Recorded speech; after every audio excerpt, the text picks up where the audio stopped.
My fellow Jamaicans, at home and in the diaspora, I warmly greet you. Our celebration of National Heroes Day this year is unique. We continue to deal with the impact the global spread of the COVID-19 pandemic has had on our country. So many of you are dealing with the illness or death of family and friends. Too many of our people have lost their lives. Many of you who have lost loved ones cannot even celebrate their lives as you want, as the COVID-19 continues to ravage our country. I extend condolences to every family which has lost loved ones. Our thoughts and our prayers are with you. For those of you recovering from this dreaded virus, whether at home or in hospital, I wish you a complete and speedy recovery. I urge every Jamaican to do everything possible to protect yourself and your family. Please wear your mask, social distance, and wash your hands as much as possible. COVID-19 is also wreaking havoc on our economy, our social interactions, our households, our school system, and our communities. It has created a set of circumstances which we have never seen in our history. Our survival and recovery will depend on our capacity to draw strength and courage from the lives of our national heroes. Each faced formidable challenges, but confronted each problem with resilience and a determination to overcome. Heritage Week and National Heroes Day gives us the opportunity not only to reflect on our history, but to honor those who contribute to nation building. Even as we pay tribute to those great Jamaicans who are being honored today, let us take a moment to acknowledge and thank the many unsung heroes in our midst. They are the warriors on the front line, protecting our country and our people from the effects of this deadly virus every day. Let us never forget that they do so at great personal risk and sacrifice. They show us what service above self and beyond the call of duty really means. We can never thank enough our health workers who continue to give service in the most challenging conditions in our hospitals and clinics, or the members of our security forces who are on the front line as first responders in communities affected by the COVID-19 spread. Many have lost their lives confronting the criminals who have killed close to 1,000 Jamaicans so far this year. The COVID-19 pandemic has caused devastation to the country's economic life. It has created extreme hardships for workers in our main productive sectors, including tourism and entertainment. Pressure is building, particularly on our small business operators, and many will be forced to close. The great risk to the country is not only economic decline. The great concentration of wealth for a few will intensify, while the poor and the middle class will continue to see their conditions of life worsen.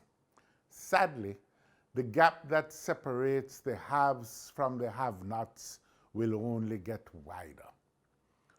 One of the greatest challenges created by COVID-19 is how to manage the education of our children. The reopening of the school year has been delayed. All instructions in most of our schools are now being provided online. Sadly, this means that the digital divide, which separates those children who have access to tablets, computers, and connectivity to the internet, and those who have little or no access, is getting worse. This is perhaps the most urgent challenge we face as a country. If we do not address it head on, we run the risk of reversing the 60 years of progress that has been made in breaking down educational inequality in Jamaica. Children, especially when learning online, need to have the guidance of parents or other family members to help explain, guide, and encourage. They also need to be monitored to ensure that learning is actually taking place. Our special thanks to all teachers, parents, guardians, community members who are making every effort to support the students. You are indeed among the unsung heroes helping to keep this nation's body and soul together. If we are to face this challenge effectively, it will require the full engagement of everyone and a new wave of community activism. This will include neighborhood watch groups, youth clubs, citizens associations, churches, and other community groups. We need to combine all our energies and extend the necessary support to those school children who need assistance. To those of you who have been bestowed with national honors today, you represent the finest traditions of patriotism and national service in our country. My heartfelt congratulations to you all. You are building on the example and inspiration of our national heroes who led this struggle for Jamaica's freedom and independence. Our national heroes demonstrated integrity and courage. They stood strong in the face of hardship and oppression. In today's environment of rampant materialism and declining public morality, we need to recapture the courage and determination demonstrated by our national heroes. We must demand from ourselves and from our leaders a vision for the future, integrity, transparency, and accountability. We will not be able to build the kind of nation we want unless the foundations are undergirded by good governance and a commitment to doing the best for all our people and not just the few well-connected. Our national heroes created the blueprint for courage and resilience. If we follow their plan, we can summon the courage and the will to face the challenges of these hard times.